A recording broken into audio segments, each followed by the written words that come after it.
All right, what's our primary device that we use?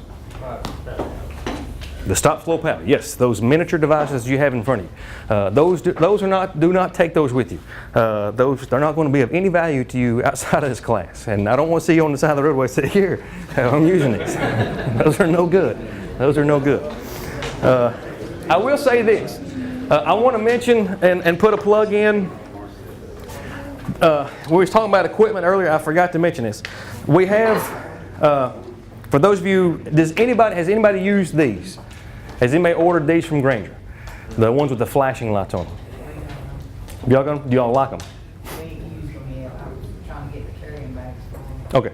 Okay. We've got these, and we do also, we have, these are what Virginia specs out, and I'll put them side by side. Y'all can kind of decide which ones that you think is brighter.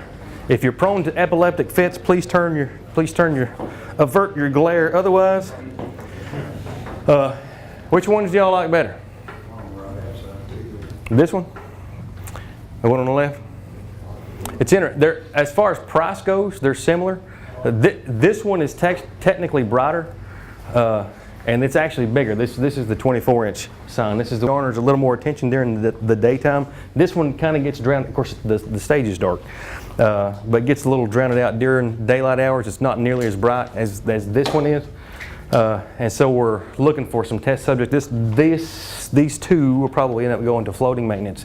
We'll kind of get some feedback on them, see how they like them. And we have two more.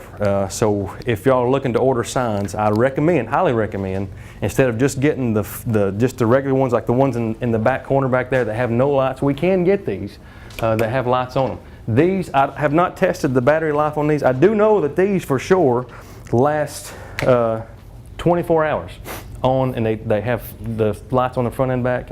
I only have the front on, but they have lights on the front and back. They last 24 hours on all the time. So they as far as the battery, they're rechargeable and all those things. I'm not trying to plug for them, but I'm for anything that makes them more recognizable and makes you all stand out. Yes, sir. Work on both sides at the same time? Yep. If I turn the switch on the right way. Is that the track up and down?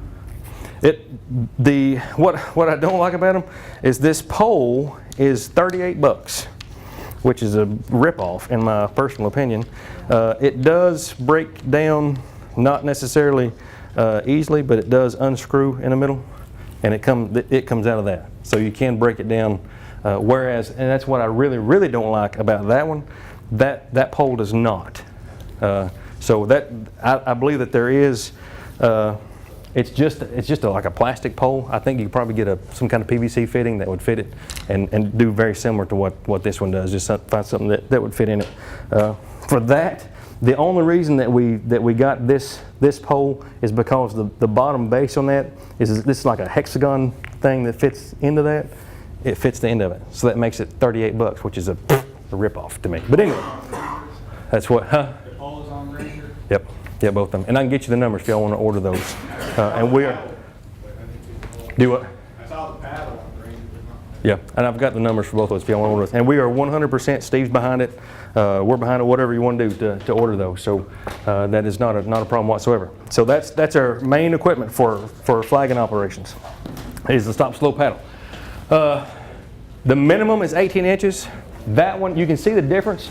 This paddle right here is 24 inches, so you can see there's a big difference. I'm all for bigger is better, right? No comment. But that's 18 inches. You wouldn't think that that's a big difference, but that standing on the side of the roadway, that may garner much more attention. And it's not that big. And I know it's more cumbersome in your truck. I mean, I get that. But if that garners a little more attention, and I don't know, and I hadn't looked, and I didn't realize there was that much difference between the 18 and 24 inch, but there is significantly difference that when you put them side by side. So that may be something that we consider ordering. But the minimum is 18 inches. So this one meets, and that one is even a little further, more advanced. So anyway, moving right along. Any questions on equipment? The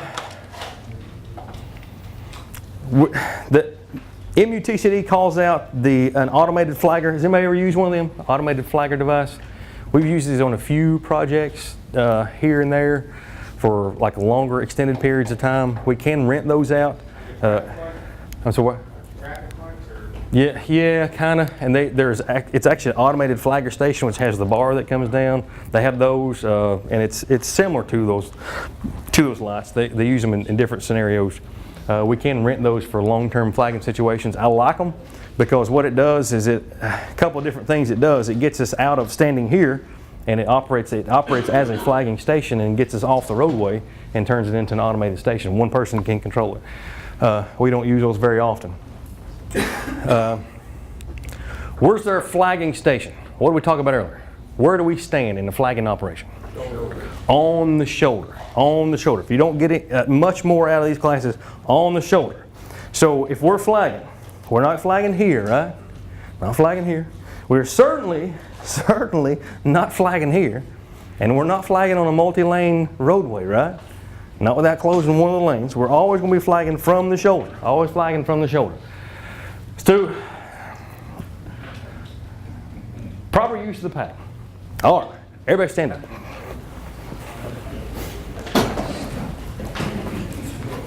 All right, get your handy dandy stop slow paddle. Stop slow paddle. And now, if we are going to stop traffic, how are we going to stop traffic? We're going to turn it to stop. We're going to be on the shoulder of the roadway. All of us completely on the shoulder. And what we're going to do? We're holding our right hand. Left hand goes up. Bam. Just like that. Easy peasy, right? Giddy up. Now, how are we going to release traffic? We're going to turn over the slow side like that right there. And we're going to do this number. Now, what happens? Tony, can I borrow you for just a minute again? I love it. Tony, he's awesome. All right, Tony. What happens? He's moving. He moves a lot slower after he eats, doesn't he? What in the world? All right, Tony, I need you to stand right here. All right. Tony, you are not a small guy, are you? No. You big, burly guy. Tony comes up, and I'm here at my flagging station, and Tony is a big guy. Now, Tony represents a big Mack truck, just for the record. He's driving a big Mack truck.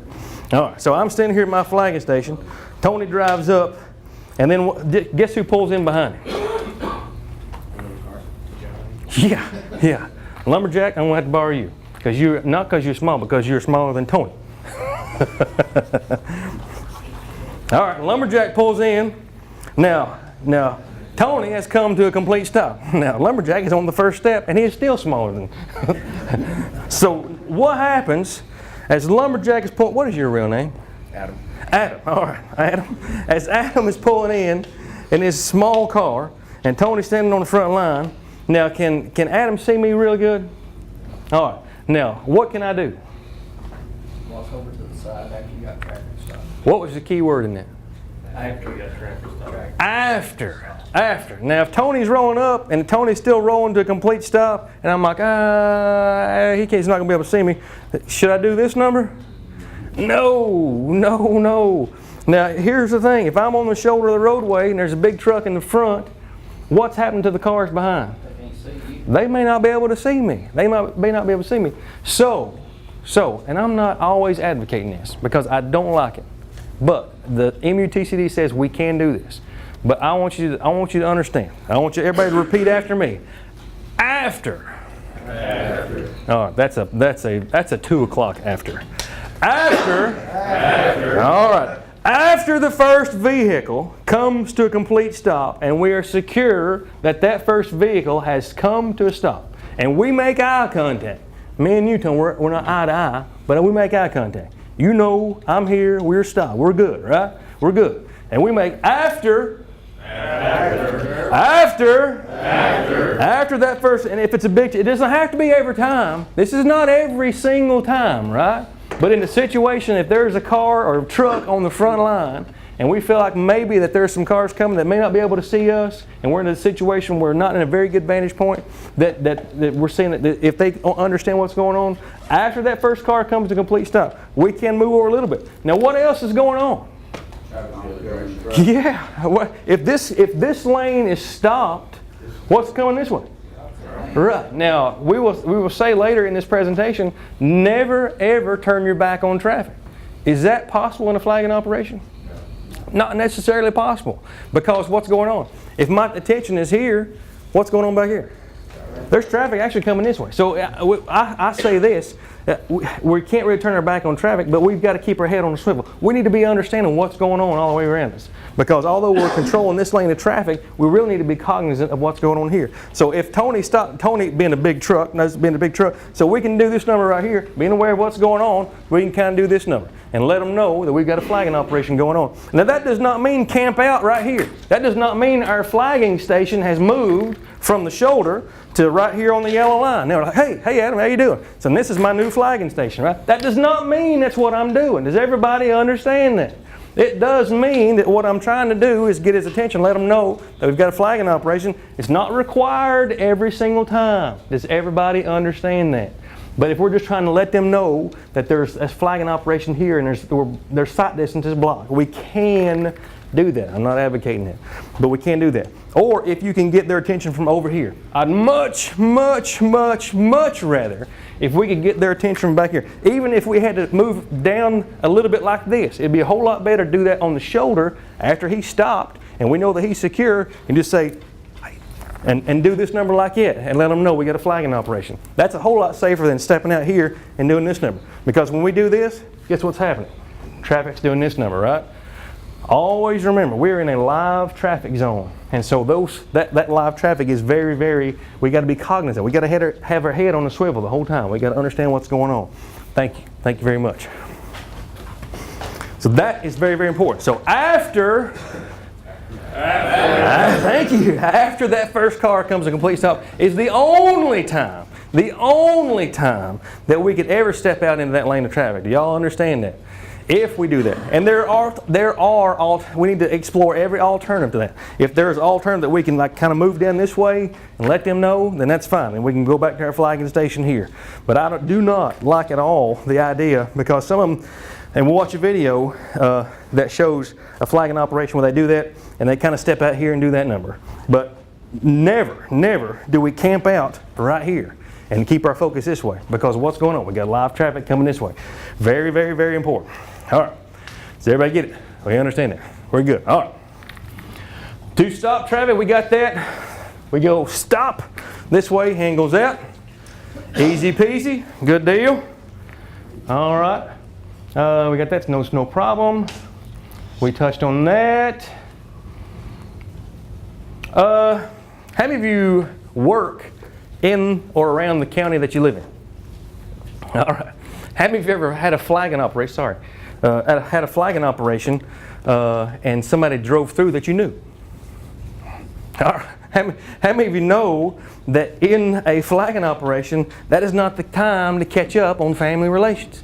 I don't know, hey, buddy, hey, Sue, I ain't seen you in so long. What's going on? And you're up here going on, and your attention's drawn off, right? That is not the time to catch up on socializing. That is not the time. And how many of you have not only maybe not done that, but we talked about earlier, somebody had mentioned being courteous, and in the presentation, talking about being courteous but firm in these things. Why we have to be courteous but firm?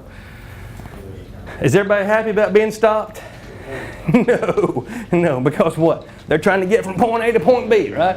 And we've stopped them, we've slowed them down. They're trying to get from where they want to go, and they don't want to be stopped. So how many have you ever been flagging and got an earful? Yeah, well, we're number one, right? We're popular because that's where they want to get to where they're going. But so sometimes it's not a place to, and it's easy to get caught up. We got to remember that this is not, I don't have it on this vest, but who do we work for? Most of us here work for TDOT. I hope that everybody does, but most of us work for TDOT. So when you stop on the side of the road, they don't understand that it's Dwayne Manning on the side of the road. Who's on the side of the road? It's TDOT, right? They don't know, they don't care. But I can tell you this: when they call in later and said so and so, give me on down the road. They told me that I was number one. Who they gonna call? They're gonna say, well, TDOT said this, and so anyway, you just don't want to be in that scenario. But anyway, so firm but courteous. Briefly talk to them. You can tell them what's going on, but you want to keep that brief. Be friendly and courteous, but firm. It's not a BS session. All right, so we're side of the road. We know that if situation like that, we're not going to get into that anymore. We can. I don't like that, but we want to stay on the shoulder as much as humanly possible. If we're going to turn them loose, if we're on the side of the road on the shoulder, everything, we are back on the shoulder. If we ever did encroach on that, we're back on the shoulder. We're ready to turn them loose. Now what are we going to do? How are we going to turn them loose? We're going to turn it around to style. I hope I'm not blinding y'all. We got on stop. We're going to switch it around. We're going to check with the guy or gal on the other end, right? We're going to find out who the last vehicle was. As long as we're clear, we're going to turn it around to slow. Then what? We're going to direct them through. If we're on this end, we can direct them into that lane of traffic. We can do this number like this or whatever, but I like to direct them and kind of point them to where we want them to go. And that's fine. We want to be on the shoulder. That's the main thing, right? That's the main thing we want to do. How do we slow them down? Whoa, whoa, whoa, whoa, whoa, whoa, whoa, whoa. No. How do we slow them down? Same thing. We keep it on slow. Do this number like this. That's the universal symbol for slow or petting your dog. That's however you want to do that. One of the two. All right. That's how we do it. All right. You got any questions on that? Let traffic proceed. We got that. Alert slow traffic.